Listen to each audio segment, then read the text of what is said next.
আমরা তো নতুন পতাকা পেয়েছি, আমরা নতুন সীমানা পেয়েছি। আমাদের পূর্বপুরুষরা 1971 সালে রক্ত দিয়ে আমাদের জন্য একটি নিরাপদ বাংলাদেশ গড়তে চেয়েছেন, কিন্তু আমরা কি সেই নিরাপদ বাংলাদেশ পেয়েছি? আমরা কি সেই নতুন বাংলাদেশ পেয়েছি?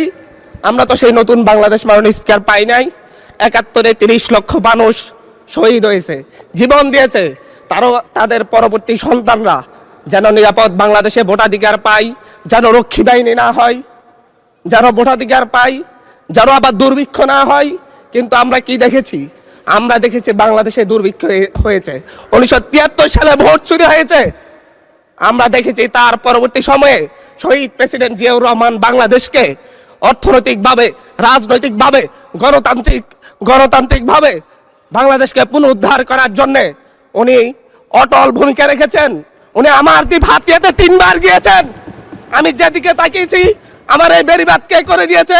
মেজর জিয়াউর রহমান। আমার এই খালকে খনন করে দিয়ে গেছে মেজর জিয়াউর রহমান।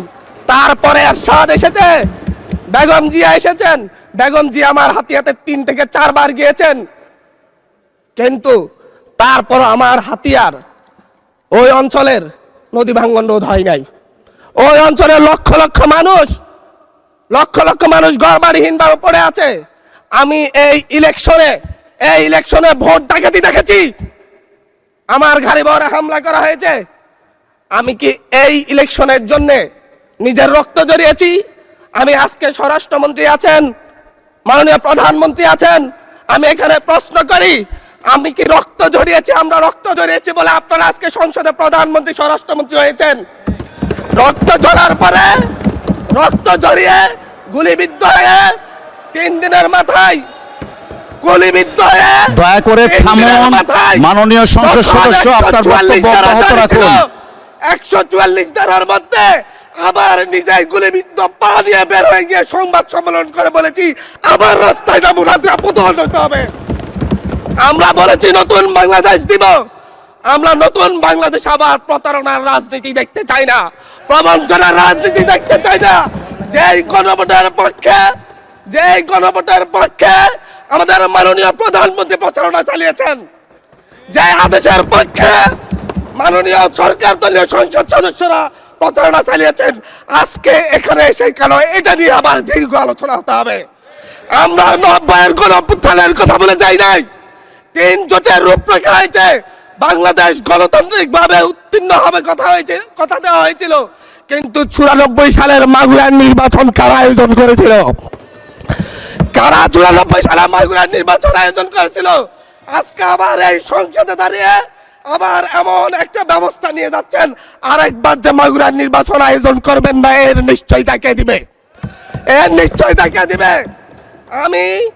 আমি আমার সবচাইতে কম বয়সী প্রার্থী হিসাবে নিজের প্রার্থীটা জমা দিয়ে এলাকায় গিয়েছি প্রচারণা করতে। 3 বার হামলা শিকার হতে হয়েছে। আমি সংসদ সদস্য হিসাবে এলাকায় গিয়েছি, সেই জায়গায় আমার উপর হামলা করেছে, সরাসরি ভিডিওতে দেখা গিয়েছে। অস্ত্র নিয়ে, দেশীয় অস্ত্র নিয়ে আমাকে কোপাতে আসা হয়েছে। তারা কারা? ওরা তো তারাই যাদের প্রত্যেকের হাতে বিএনপি দলীয় নেতা কর্মীদের রক্ত লেগে আছে, প্রাণ লেগে আছে। এই বিশ্বাসঘাতকতা মাননীয় স্পিকার, এই রাষ্ট্র আর সইবে না। আপনারাও সইতে পারবেন না। বিশ্বাসঘাতকতার মূল্য এই দেশে আবার দিতে হবে আপনাদেরকে। যারা আপনাদের ভাইদের রক্ত জড়িয়েছে, খুন করেছে, খুনের মামলা আছে, তাদেরকে আবার পুনর্বাসিত করে আমাদেরকে খুন করার জন্য লেলিয়ে দিচ্ছেন। চট্টগ্রাম থেকে এক সাংগঠনিক নেতাকে পাঠিয়েছে অস্ত্র সহ আমাদের লোকজনের উপর হামলা করতে। ভোটের দিন সকালবেলা থেকে প্রত্যেকটা ভোট কেন্দ্রে অস্ত্র দিয়ে মহড়া দিয়েছে। 30টা ভোট কেন্দ্রে এনসিপির প্রার্থী, বিএনপি 2 জন বিদ্রোহী প্রার্থী সহ কারো এজেন্টকে ঢুকতে দেওয়া হয় নাই। এটার জন্য কি আমরা আমাদের রক্ত জড়িয়েছি? মাননীয় স্পিকার, ইলেকশনের একদিন পরে আমাকে আর 1 মিনিট বাড়িয়ে দিবেন মাননীয় স্পিকার, 1টা মিনিট। মাননীয় স্পিকার, ইলেকশনের পর দিন এক নারী অভিযোগ করেছেন, এক নিরীহ নারী, ওনাকে ধর্ষণ করা হয়েছে শুধুমাত্র শাপলাগুড়িতে ভোট দেওয়ার কারণে। 1 ঘন্টার মধ্যে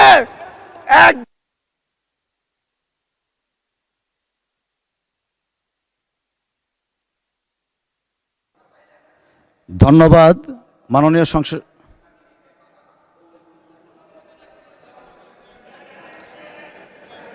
আচ্ছা ঠিক আছে, 1 মিনিটের মধ্যে সংক্ষিপ্ত শেষ করবেন, 1 মিনিট।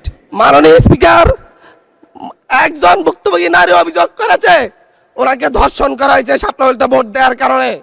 সার্কেল এসপি 1 ঘন্টার মধ্যে বলেছে এই ধরনের কোনো ঘটনা ঘটে নাই। আজকে 42 দিন পার হয়েছে, এখনো ডিএনএ রিপোর্ট আসে নাই। মামলা নিতে 3 দিন দেরি হয়েছে। সিভিল সার্জন অফিস তদন্ত কমিটি করে দিয়েছে, তদন্ত কমিটির রিপোর্ট জমা দিয়েছে, ভুক্তভোগী নারী জানে না তার তদন্ত রিপোর্ট কি এসেছে। এই ভয়াবহ পরিবেশ তৈরি কারা করছে? আমার মনে হয় স্বরাষ্ট্রমন্ত্রী আইনের ব্যাখ্যা না দিয়ে আইনমন্ত্রী আইনের ব্যাখ্যা দিবেন। স্বরাষ্ট্রমন্ত্রীর এসবে মনোযোগ দেওয়া দরকার, স্বরাষ্ট্রমন্ত্রীর মনোযোগ দেওয়া দরকার। সারা দেশে কোথায় কোথায় সন্ত্রাসীরা রয়েছে সেই সকল সন্ত্রাসীদের তালিকা করে তাদেরকে বিচারের ব্যবস্থা করা দরকার। স্বরাষ্ট্রমন্ত্রীর উচিত ধন্যবাদ মাননীয় সদস্য। নেতা কর্মীরা হত্যার শিকার হয়েছে তাদের বিচারের ব্যবস্থা করা দরকার। ধন্যবাদ মাননীয় সদস্য।